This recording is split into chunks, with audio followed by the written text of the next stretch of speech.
Hello, everyone. I'm Major Legend, and welcome once again to Superhero Chronicles. Well, we covered the first class, and now it's time for its sequel, Days of Futures Past.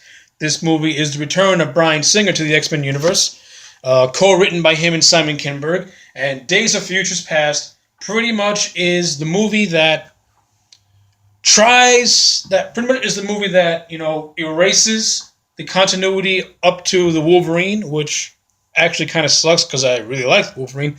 I think the Wolverine's a great movie, but the movies that preceded it were just so out of whack and just so out of whack in terms of its continuity, especially X Men: The Last Stand, where pretty much was spelled death to the X Men franchise because it was just so poorly done, and the decisions behind that movie and just what they ended up making just made just made X-Men The Last Stand just a miserable thing to sit through if you're a diehard comic book fan of the X-Men and know what's supposed to be. But if you're just a casual moviegoer, you can appreciate it. No, it has good acting. It has, solid action.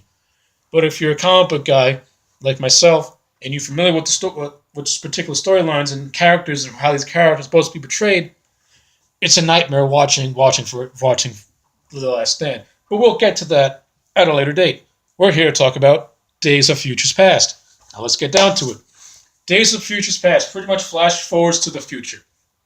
Uh, Mutants are being eradicated at an alarming rate by the Sentinels, which were created by Bolivar Trask.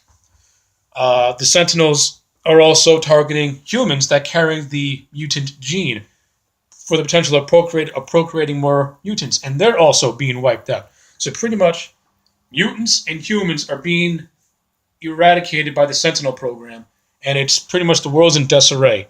There's a very small group of X-Men left.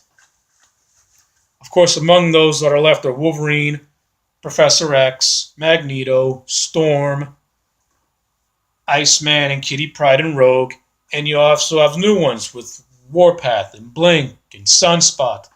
I forgot to mention another original guy that's still left is Colossus. I can forget Colossus. Anyway, so there's a very small group of X-Men left.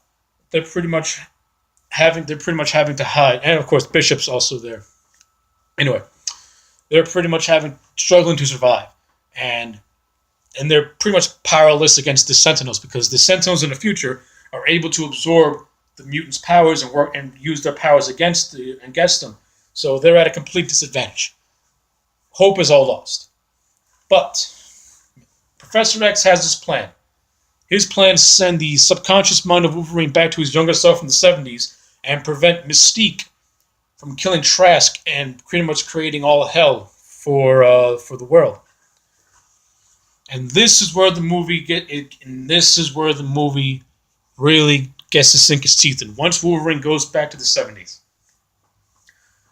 And by the way, the production value for both the future and the 70s and the past look fantastic. Bryan Singer nails it out of the park with his. Bryan Singer nails it out of the park visually. His production team does a phenomenal job at recreating the 70s. It looks very authentic. It looks really, really good. From the costumes to the hairstyles to the music, top notch. And of course, when you go to the future, it looks all gray and ruined and desolate and just the most miserable place to look in. Its translation to screen when you're watching it, you're just like, oh, you feel so bad for these people. Like you want Wolverine to succeed so that you don't have to see this anymore because it looks so miserable a place to live in. You're constantly on the run. But anyway, Wolverine goes to the 70s and he finds Professor X, and Professor X is at rock bottom. He is pretty much not the man he is. He's using drugs to suppress his telepathy just so he can walk because he can't take the voices in his head anymore. And this professor is broken. Like at the end of first class, he loses the use of his legs. He uses Mystique. He uses Eric. The man is broken. He's got nothing to live for. Also, because of the Vietnam War, his school had to get shut down because the students and teachers all got drafted. So this man is pretty much just a shell of who he used to be. The only person that's still with him is Hank, Beast. And Wolverine brings, and Wolverine throughout the course of the movie is trying to get young Professor to be the Professor that we all know, the optimist, the optimist, the man that's supposed to be this shining light to mutants and bring everyone and bring the mutants together and try to be peaceful with the humans and the mutants. And of course, throughout the course of the movie, that's pretty much what they're doing. That's pretty much what they do. They have to. They pretty much got to force an alliance with Eric and break him out of the Pentagon, where he's kept because he killed the president. So they had to work with Magneto in order to stop Mystique from killing Trask and creating this global hell. And this is what in Days of Futures Past excels at this exponentially. You get into the minds, you get into the head of Professor X, and you see this torment. And you know what's fun, and what's even good is that the scenes that you see him struggling, there's no dialogue. It's just visually, but you can tell that this man is just forcing himself to do these things because he just can't take the pain that he's in of all the loss that he's suffered. And it's heartbreaking seeing Professor X like this because Professor X is supposed to be the idealist and the optimist, and you just see him, and he's basically agreeing with Magneto in certain scenes about how the world should be. And you're like, oh, that's not Professor X. You never do something like that. But this Professor X is so broken that you feel it. But then there's a scene where he talks to Patrick Stewart in the future by reading Logan's mind, but that by itself, it's a brief scene, but it's so good. It's such a good scene. The dialogue exchange between those two is just awesome. Pretty much old Charles tells young Charles he needs to hope again. And this is the flicker that gets young Charles on that road back to being the optimist and the idealist. And it's done perfectly. It's done expertly. It's done beautifully. And then you get to Magneto. You got Magneto. And Magneto wants to save the mutant race too.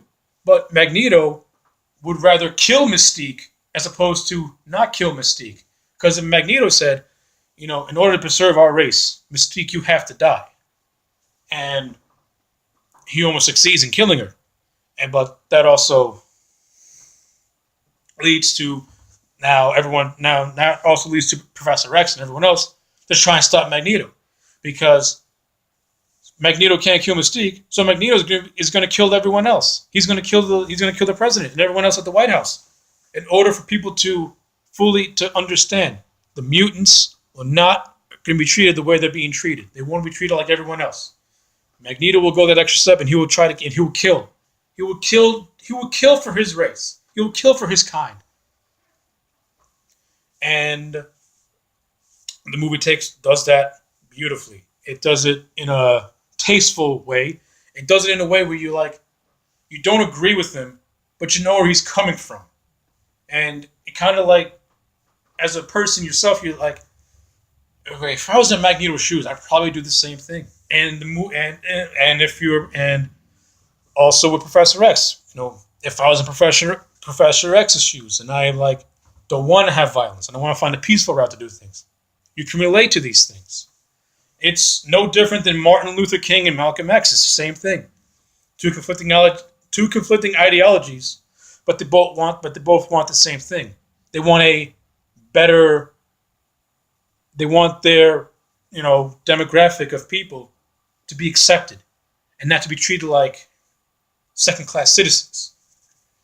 And that's why I've always liked the X-Men, because the X-Men, that's why I've always had an appreciation for the X-Men, because it deals with real-world issues. It really does.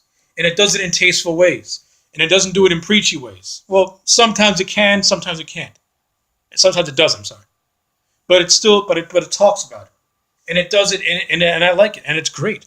And Days of Futures Past does that. And it breaks down quick. All right, and now we got that out of the way. Let's get down to the fun stuff, the action sequences. This movie's not covered in wall-to-wall action, but the action that you see is great, especially the Quicksilver scene. The Quicksilver scene is by far one of the best scenes I've seen in any movie, any action movie. It's just so great. And Evan Peters' Quicksilver is phenomenal. I like his energy. I like the energy he brings to Quicksilver. I like the way he plays off I like the way he plays off Professor X. Sorry, I like the way he plays off Professor X, and I like the way he plays off Wolverine. Uh, I like the little hint that they dropped that he is the son of Magneto by a little line where Quicksilver says when Quicksilver breaks Magneto out of his prison, Quicksilver says, "My mom used to date a guy who controlled metal." To you comic book fans, a little Easter egg over there, which is great.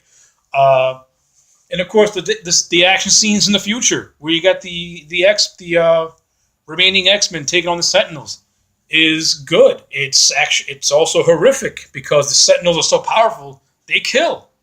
There's one scene where they pretty much got Bobby Iceman cornered and they crush his head. Like they snap his head off his body and then the Sentinel just steps on it.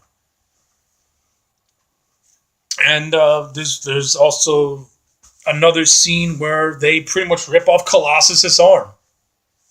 And there's another scene where they're like, you got like 3 or 4 Sentinels just like laser beaming a Bishop, and Bishop's powers that he can absorb energy, but he absorbs too much of the energy. He just discombobulates, and it looks horrific. So yeah, like the action scenes in Days of Future Past is well integrated, and the effects look phenomenal. And of course they serve the story, and that's what I've always liked about not all the X-Men films are like it, but the good ones were like it, where the effects served the story, and it made it look that much better, I should say.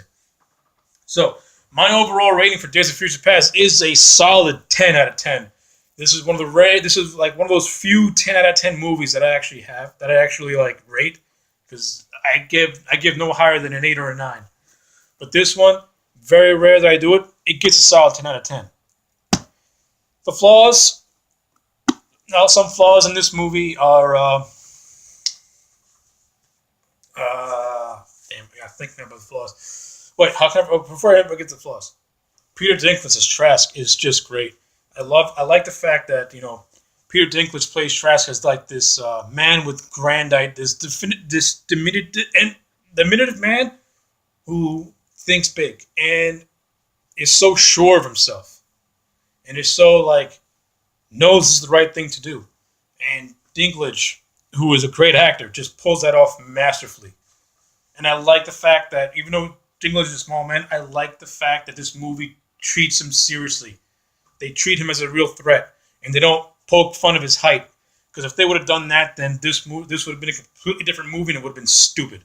I like the fact that they gave the man respect, and they actually portrayed him as a legit villain, not a comedy act because of his height. Because the man's height shouldn't matter. He's a phenomenal actor, and he pulled off one of the great X-Men villains. One of the better X-Men villains, next to Stryker and Magneto and Sebastian Shaw. So yeah, Days of Future Past is a 10 out of 10. You gotta watch it. If you like X-Men movies and like really good X-Men movies, definitely watch it. Anyways, this has been the Superhero Chronicles. I am As Your Legend. Like, comment, subscribe, and I'll see you again next time. Later.